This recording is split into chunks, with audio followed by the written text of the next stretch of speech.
Hello YouTubers, today I'd like to also introduce another of my favorite modern day ninja weapons, which is the Kasuri-gama. Now gami means sickle in Japanese and kusuri means as in a chain. So a chain and a kama combined together is a Kasuri-gama. Now you've probably seen a lot of ninja movies whereby they use this weapon. It's a very effective one. So for example, you can use it as a short range weapon and you can also use it as a long range weapon. Now the good thing about the Kasuri-gama is this. There's two different ways in which you can use it. For example, you can twirl the chain around to use as a distraction, and then what you can do is then you can just throw the chain into a person's face and then come with the Kasuri-gama, the sharp blade, and cut them.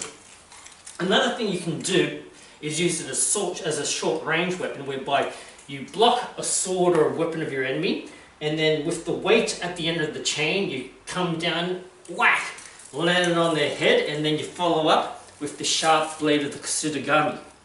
Now, believe it or not, the Kasuri-gama is not a traditional ninja weapon. Nowhere is it written in the ancient Japanese manuals about the Kasuri-gama. What people don't realize is because the ninja were a division of the samurai class, it was actually the samurai which came up with the idea of the Kasuri-gama.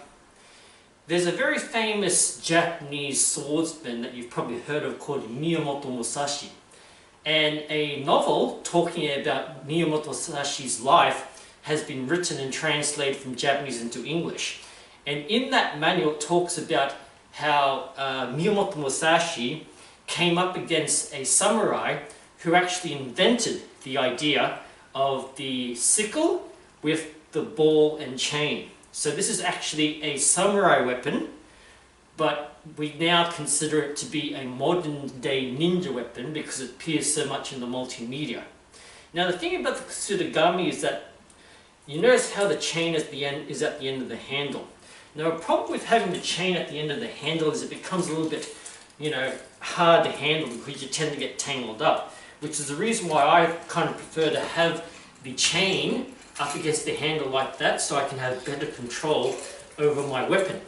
And because of the fact that having the chain at the end of the handle can be a bit flimsy sometimes, you'll notice that quite a few Kasuri-gamas have the chain towards the top of the blade.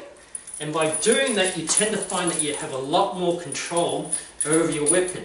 So when you use the chain, for example, to swing at someone or entangle the chain on their weapon or their leg, and then you pull on it, you can then follow up with the blade.